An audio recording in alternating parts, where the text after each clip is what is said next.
The Amresh NEET of Amresh Search Academy, and this is the crash and revision course, chapter number 2, units and measurement, and this is the lecture number 2, and this one is the Purusharth batch. My name is Amresh Chaudhary and calling name is Harsh, and today I will discuss the topic and subtopics are Amresh questions. मैंने मेरे type के questions होंगे, थोड़े tough होंगे पर घबराना नहीं है, इस टाइप के क्वेश्चंस पूछे जाते हैं पेपर में, इसी से रैंक बना था बेटा मेरा. Which of the following represents the correct dimensions of the coefficient of viscosity? ठीक है, coefficient of viscosity का क्या डायमेंशन होगा? तो पहले coefficient of viscosity का फॉर्मूला बताओ. तो क्या होता है? coefficient of viscosity को ईटा से डिनोट करते हैं, तो ईटा इज इक्वल टू क्या फॉर्मूला होता है? Force upon area into distance upon velocity. अगर कोई बच्चा कहता है सर ये वाला फॉर्मूला मुझे याद नहीं है, तो मैं बता देता हूं, उसको ये फॉर्मूला याद होगा, F is equal to eta into A into dv upon dx. ये वही फॉर्मूला है, F is equal to eta into A dv upon dx. उसी से हमने ईटा को निकाल लिया. तो अब dimension of eta is equal to क्या होगा? ईटा को ही कोएफिशिएंट ऑफ विस्कोसिटी कहते हैं. तो डायमेंशन ऑफ फोर्स, तो डायमेंशन ऑफ फोर्स क्या होता है? M L T to the power -2. Dimension of distance which is the L, distance of area, this is the L square, and distance of velocity that is the L T to the power -1. अब इसको solve कर दीजिए. L and L cut, L square को ऊपर ले गए, L to the power -1 हो गया, तो M into L to the power -1 t to the power -1. This is your answer. तो option number C is your correct choice. Clear है? Yes. Okay. Next, identify the pair whose dimensions are equal. ठीक है, देखो first से start करते हैं. Torque का क्या होता है डायमेंशन? तो dimension of torque is equal to M L square T to the power -2, और यही वर्क का होता है. तो dimension of torque equal to dimension of work is equal to M L square T to the power -2. तो इसका मतलब first number correct हो गया. सेकंड नंबर करेक्ट हो गया. एनर्जी दोनों अलग अलग होती है. फोर्स एंड स्ट्रेस नहीं, स्ट्रेस एक टाइप का प्रेशर होता है, मैंने F upon A. Force and work नहीं होता है. तो सिर्फ और सिर्फ इसका आंसर क्या हो गया? ए नंबर. ए नंबर. क्लियर है? Yes sir. Now, next question. The physical quantities not having the same dimensions are. कहता है किसमें सेम डायमेंशन नहीं होगा? तो चेक करते हैं. टॉर्क एंड वर्क तो सेम डायमेंशन होता है, ये तो पता ही है आपको. अब हमें इसका कैलकुलेट करके देखना पड़ेगा. मोमेंटम और प्लैंक कांस्टेंट का देखते हैं, बी वाला पार्ट देखते हैं. मोमेंटम का क्या होता है dimension? Dimension of momentum is equal to momentum P is equal to mass into velocity, m into L t to the power -1. Planck's constant का क्या होता है? E equal to h nu पहले फॉर्मूला होता है, उससे निकाल लीजिए. h is equal to E upon nu. ठीक है, तो dimension of E is equal to dimension of nu. Dimension of E क्या होता है? m l square t to the power -2. nu frequency, this is the t to the power -1. तो m, ठीक है, l square and here it is the t to the power -1. Yes. तो इसके पास same dimension नहीं है, मतलब B number is your correct answer, मतलब ए नहीं होगा. स्ट्रेस एंड यंग्स मॉडुलस, इसको भी देख लीजिए. तो स्ट्रेस क्या होता है? Force upon area. Young's modulus क्या होता है? Stress upon strain. स्ट्रेन. हाँ, यंग्स मॉडुलस यही होता है ना. ठीक है, स्ट्रेस अपॉन स्ट्रेन. तो स्ट्रेस एंड इसका भी सेम डायमेंशन होता है. Speed and 1 upon under root mu nought epsilon nought, ये भी स्पीड ही होती है. C इक्वल टू फॉर्मूला ही पता है आपको, 1 upon under root mu nought into epsilon not होता है. तो इसका मतलब ये भी आंसर है. तो कहने का मतलब है कि करेक्ट आंसर आपका बी नंबर होगा. Next, resistance of a given wire is obtained by measuring the current flow in it, and the voltage difference applied across it, if the percentage errors in the measurement of the current and the voltage difference are 3% each, then error in the value of resistance of wire is what? कितना interesting question है. Resistance R equal to क्या formula होता है? V upon I upon current. अब इसमें error बता रहा है तो एरर लगा दीजिए. तो delta R upon R is equal to, ठीक है, delta V upon V plus delta, ठीक है, plus delta I upon I. Yes और नो? यस. अब इसको इंटू 100, ठीक है, तो कितना हो गया? डेल्टा V बाई V कितना है? 3%. डेल्टा I बाई क्या हो गया? यहाँ भी 100 किया तो ये 1 से मल्टीप्लाई किया, ठीक है, तो 3% प्लस 3%, ठीक है, इज इक्वल टू कितना हो गया? 6%. Final answer. The period of oscillations of pendulum is T equal to 2 pi root L by G. Measured value of L is 20 centimeter, known to 1 millimeter accuracy, and time for 100 oscillations of the pendulum is find to be 90 seconds using a wristwatch of 1 second resolution. The accuracy in the determination of G is equal to what? ठीक है. अब T equal to 2 pi root L by G है. 2 pi root under L by G. इससे G calculate कर लो. ये क्या हो जाएगा? G को अगली साइड ले गए, T को इधर लेते आइए, तो स्क्वायर करके, तो G is equal to 4 pi square L upon में T स्क्वायर. ठीक है. अब लगाइए एरर, तो delta G upon G is equal to, ठीक है, इंटू 100, परसेंटेज में निकाल देते हैं, इंटू 100. 4 पाई स्क्वायर कॉन्स्टेंट है तो खत्म. L का क्या हो जाएगा? Delta L upon L into 100.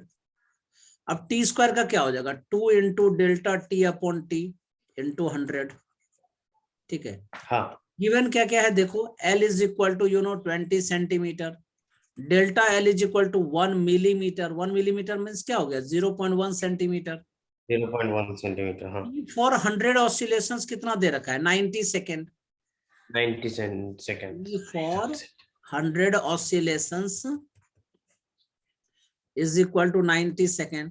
And delta T कितना दे रखा है? 1 सेकेंड. तो सब्स्टिट्यूट करो सारा. तो delta G upon G into 100 is equal to 0.1 upon 20 into 100 plus 2 into 1 upon 90 into 100. ठीक है. यस. अब सॉल्व कीजिए. 20 से 5 तो 0.5 प्लस 200 अपॉन 9 माना 20 अपॉन 9. 90 ना, तो 20 upon 9. 9 to 18. 2.22. Yes, is equal to 2.72%. Approximately 3%. So your answer should be B number. Clear है? Yes. Yes. Next. 2 full turns of the circular scale of a screw gauge cover a distance of 1 millimeter on its main scale. The total number of divisions on the circular scale is 50. Further, it is found that the screw gauge has a zero error of minus 0.03 millimeter. While measuring the diameter of a thin wire, a student notes the main scale reading of 3 millimeter and the number of circular scale division in the line with the main scale is 35. The diameter of the wire is what?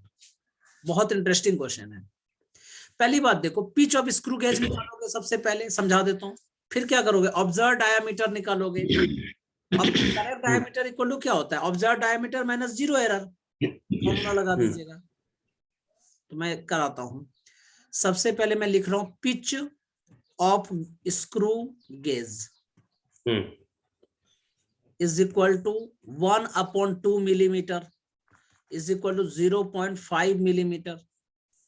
Least count is equal to, least count is equal to 0.5 millimeter upon 50 is equal to 0.01 millimeter.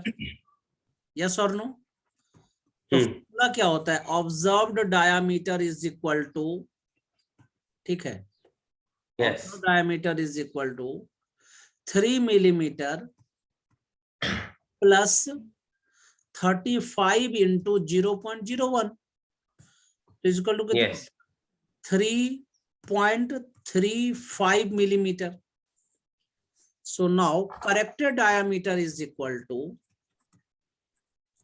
corrected diameter is equal to observed diameter Yeah. minus zero error. ठीक है, observed diameter is equal to 3.35. Zero error कितना है, -0.03, तो minus minus plus 3.38 millimetre. So option is D number. Clear है, बताओ. Yes, sir. Very good. Okay.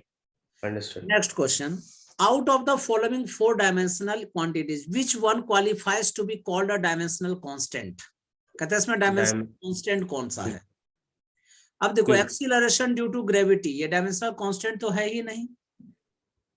ठीक है, Yes, सही है. ठीक है.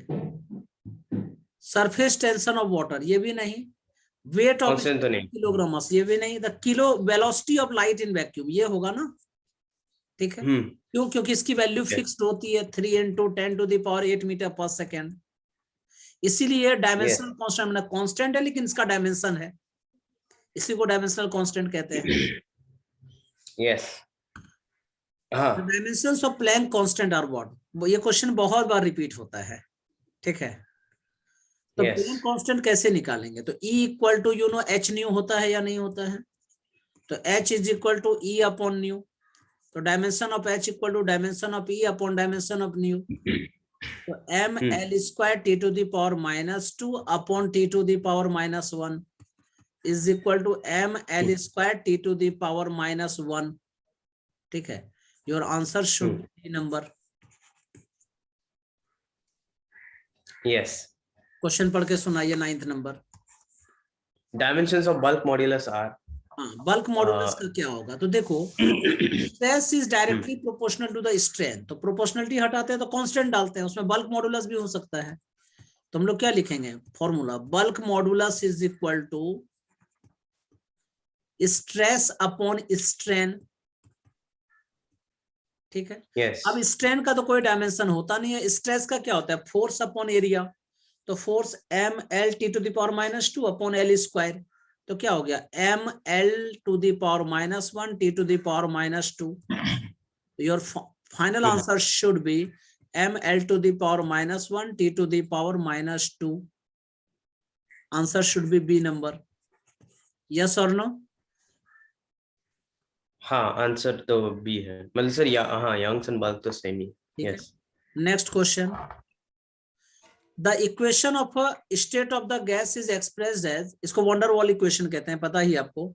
P + A upon V² × V - B equal to nRT, where P pressure, V volume, T temperature and N, A, B are constants. The dimension of A is what? कहते हैं इसमें dimension of A क्या होगा. तो इसका logic पहले सीखो. मैंने क्या बताया था कि जब भी प्लस में रहे या माइनस में रहे या इनटू में रहे, एवरी टर्म का डायमेंशन सेम होता है.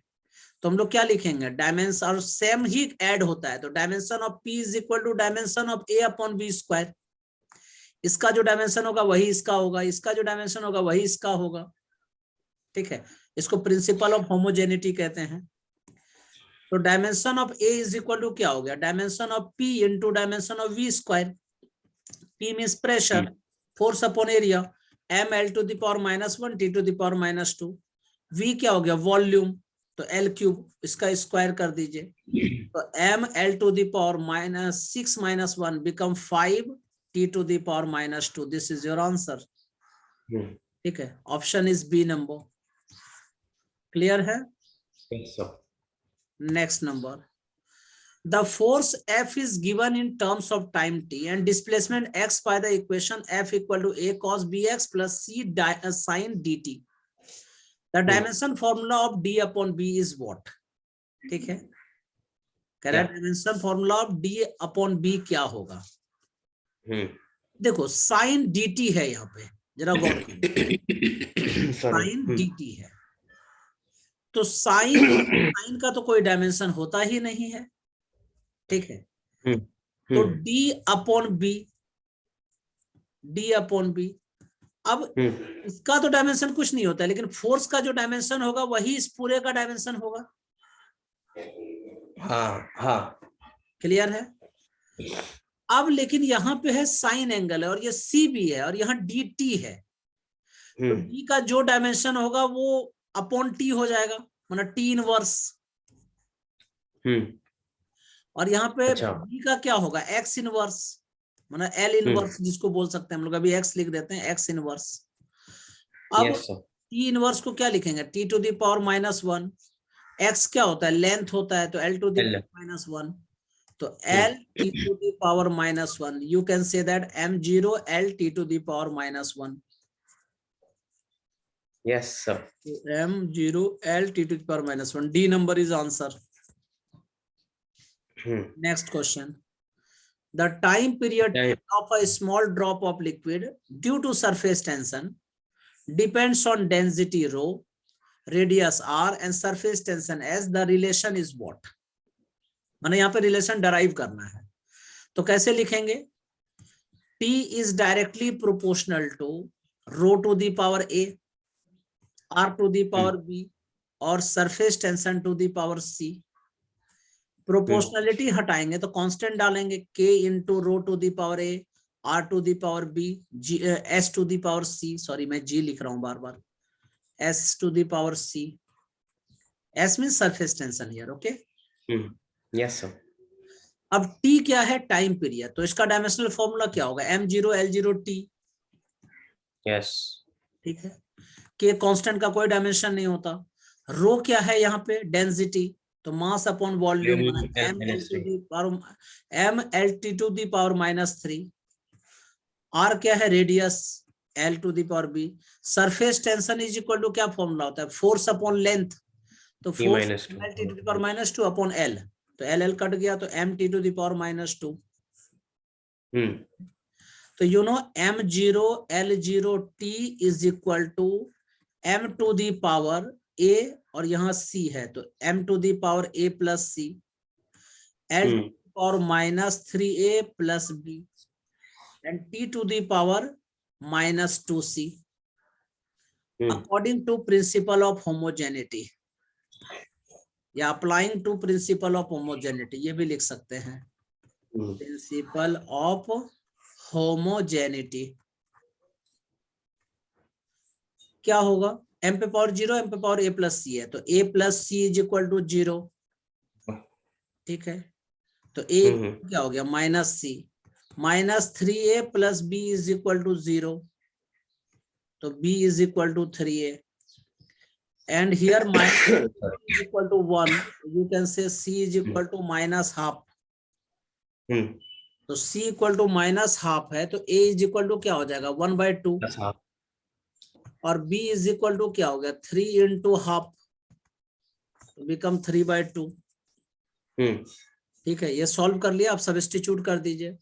t is directly proportional to, ठीक है, rho to the power e, तो rho to the power half, r to the power b, तो r to the power 3/2 and surface tension to the power c, तो s to -12। तो t is directly proportional to rho r square to the power half. Sir square या cube? हाँ, ये cube, sorry power half, ये हुआ rho r cube upon s to the power half, rho r cube upon s to the power half. Answer should be a number. Yes sir.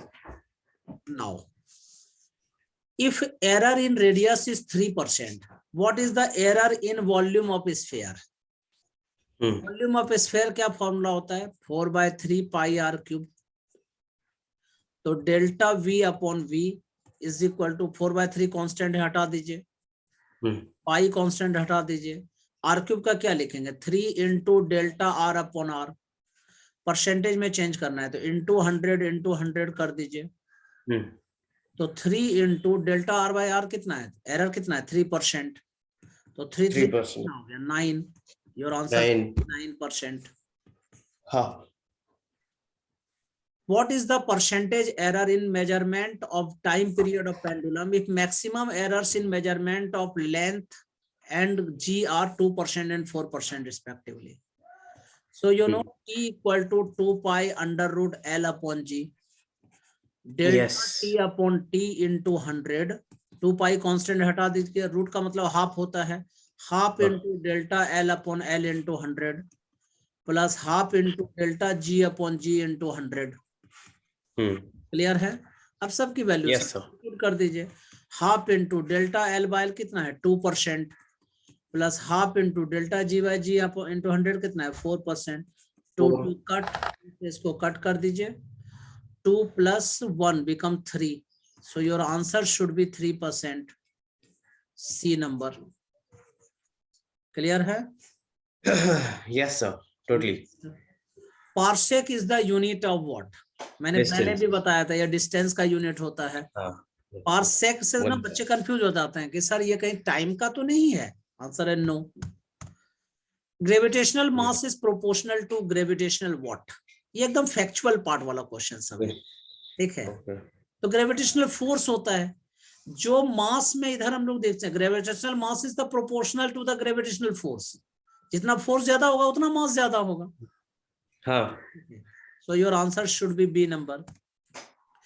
Dimension of electrical resistance is equal to what? You know electrical resistance R is equal to potential upon current. Potential का एक formula भी जानते होंगे, work done upon charge, और current को ऐसे ही लिख दीजिए. ठीक है, ये इसीलिए जानते हो, अभी पढ़ने में ज्यादा इजी लगेगा. क्यों? आप लोगों को 11th में भी पढ़े और 12th में सारा याद होगा आप लोगों को, इसलिए अभी ज्यादा यूज होगा ये. तो W डायमेंशनल फॉर्मूला क्या होगा इसका? ml square T to the power -2. Charge का क्या होता है? Ampere into time. और इसका करंट का क्या होता है? एम्पियर. तो m l square t to the power -2 -1 become -3 and a to the power -2. Then your answer should be B number. The pressure on a square plate is measured by measuring the force on the plate and the length of the sides of the plate by using the formula P equal to F upon T square. If the maximum errors in the measurement of force and length are 4% and 2% respectively, then the maximum error in the measurement of pressure is what? Formula लगा लीजिए. Delta P upon P into 100 is equal to delta F into 100 plus T square है इसलिए 2 से multiply कर दिए. Delta T upon T 100. आप substitute कर दीजिए. ये कितना परसेंट है? 4% है. और ये कितना है? 2%. तो 2 into 2, 4 plus 4 become 8%. So your answer is C. So now your lecture is finished. Coming class में हम लोग न्यू चैप्टर स्टार्ट करेंगे. Till then bye as well as best of luck. Yes sir.